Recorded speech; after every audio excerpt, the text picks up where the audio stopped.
إن الحمد لله أصلي وأسلم على نبينا مصطفى محمد صلى الله عليه وسلم وعلى آله وصحبه أجمعين أما بعد أعوذ بالله من الشيطان الرجيم بسم الله الرحمن الرحيم സൂറ അൽ-മാഇദ 17-18 രണ്ട് വചനങ്ങളുടെ വ്യാഖ്യാനം നോക്കൂ നിങ്ങൾ. അല്ലാഹു സുബ്ഹാനഹു വ തആല മുഹമ്മദ് മുസ്തഫ സല്ലല്ലാഹു അലൈഹി വസല്ലമയുടെ പ്രബോധന ദൗത്യം അതുപോലെ വിശുദ്ധ ഖുർആനിന്റെ അവതരണ ഉദ്ദേശവും വിശദീകരിക്കുകയാണ്. രണ്ടായത്തിൽ കൂടി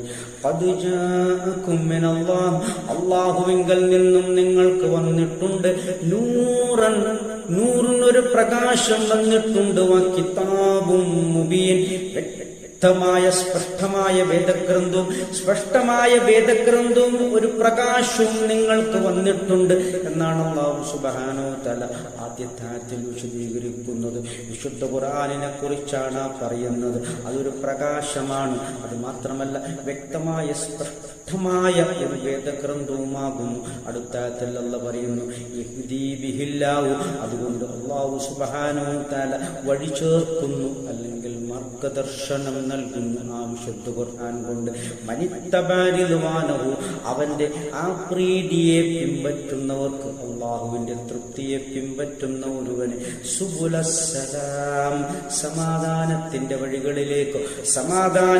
വഴികളിലേക്ക് അവരെ അല്ലാഹു സുബ്ഹാനഹു വ തആല ചേർക്കുന്നു. വയുഖ്രിജുഹും, അവരെ പുറപ്പെടുവിക്കുന്നു. മിനൽ-ളുലുമാതി ഇലൻ-നൂർ, ആ ഇരുട്ടുകളിൽ നിന്നും പ്രകാശത്തിലേക്ക് അവരെ പുറത്തു കൊണ്ടുവരുന്നു.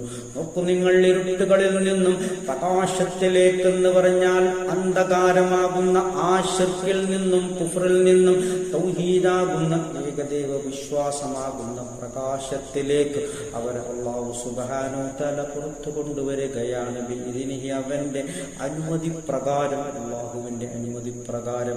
വയഹ്ദീഹിം ഇലാ സിറാത്തിൻ മുസ്തഖീം, വയഹ്ദീഹിം, അവർക്ക് മാർഗദർശനം നൽകുന്നു. ഇലാ സിറാത്തിൻ മുസ്തഖീം, നേരായ പാതയിലേക്ക്, അതായത് ചൊവ്വായ പാതയിലേക്ക് അവർ അല്ലാഹു സുബ്ഹാനഹു വ തആല അവർക്ക് മാർഗദർശനം നൽകുകയും ചെയ്യുന്നു.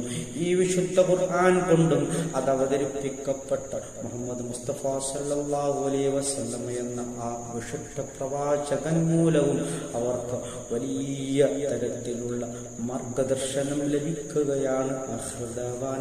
അൽഹംദുലില്ലാഹി റബ്ബിൽ ആലമീൻ.